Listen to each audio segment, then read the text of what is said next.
Mbak Betty, lagi Mas ngapain, Aryo, Mbak?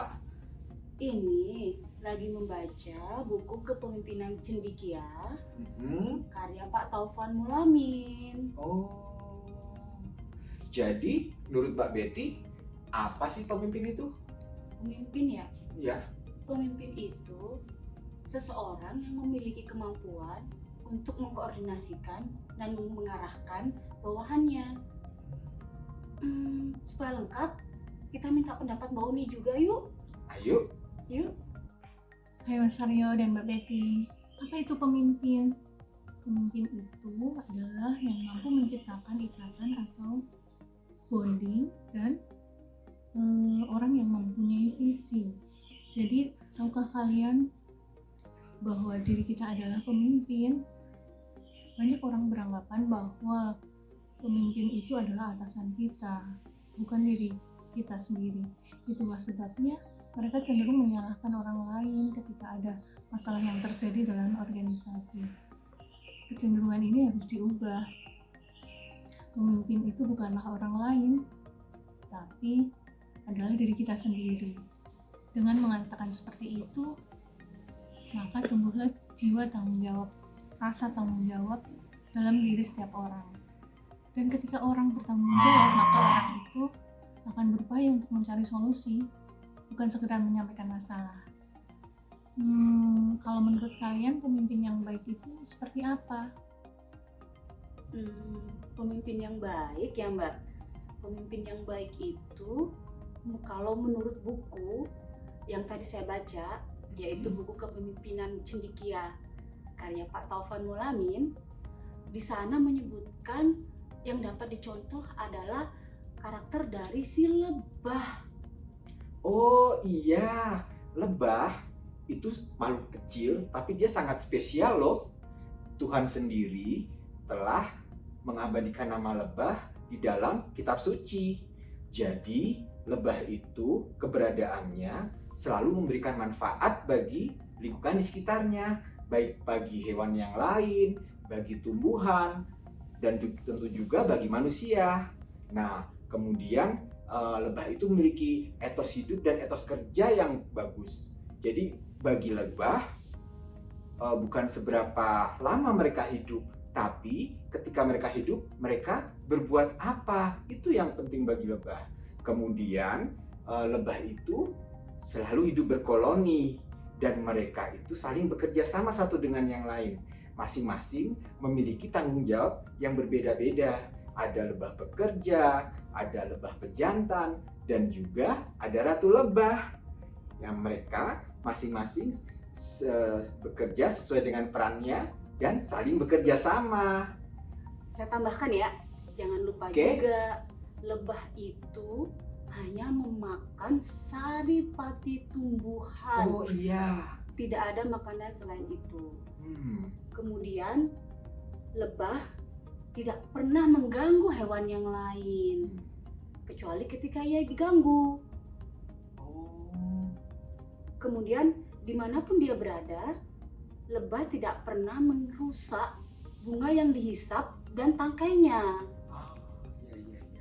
Jadi apabila sifat lebah itu diadopsi sebagai karakter kepemimpinan, maka seorang pemimpin apabila melihat lebah hanya mengisap saripati tumbuhan, berarti seorang pemimpin itu tidak akan memakan makanan yang tidak halal dan tidak jujur, karena tidak akan bawa berkah bagi pemimpin itu. Betul. Lebah bisa membantu proses pembuahan. Artinya, filosofi pemimpin adalah dimanapun kita berada, kita harus bisa memberikan kontribusi positif bagi lingkungan sekitar. Lalu lebah dimanapun berada tidak merusak bunga yang dihisapnya maupun tangkainya. Pemimpin yang baik adalah pemimpin yang bisa menyesuaikan di mana dia tinggal dan lingkungan seperti apa yang dihadapi dengan segala karakteristik budaya, adat istiadat, dan karakter pribadi serta alam sekitarnya. Selain itu, lebah menghasilkan madu yang banyak manfaatnya.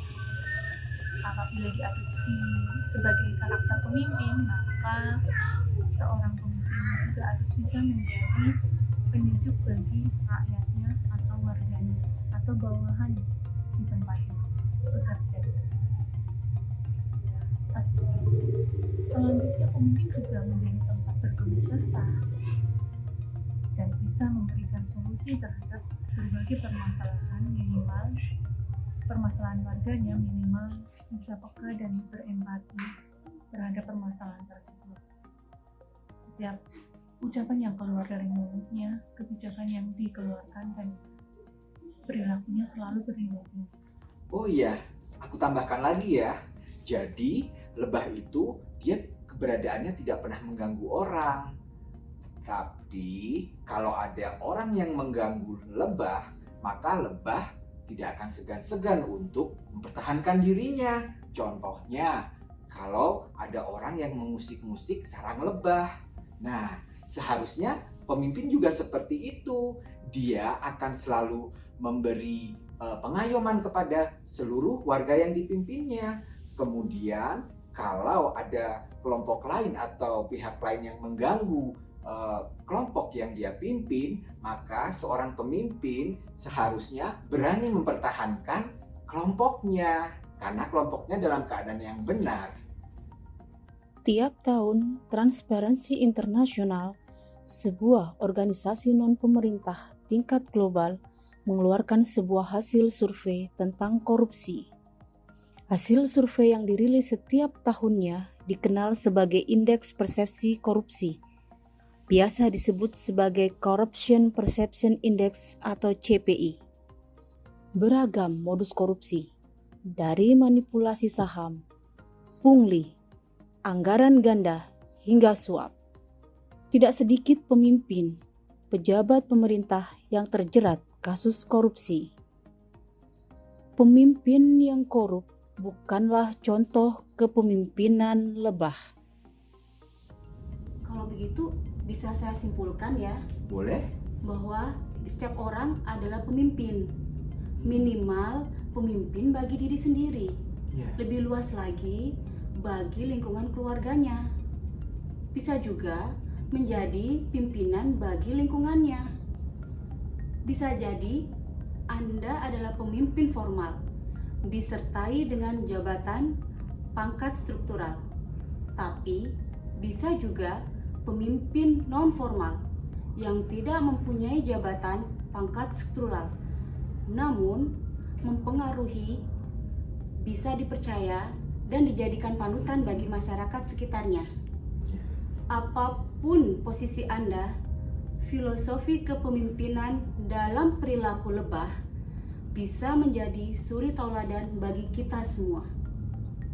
Terima kasih telah menyaksikan video ini. Salam sehat. Wassalamualaikum warahmatullahi wabarakatuh.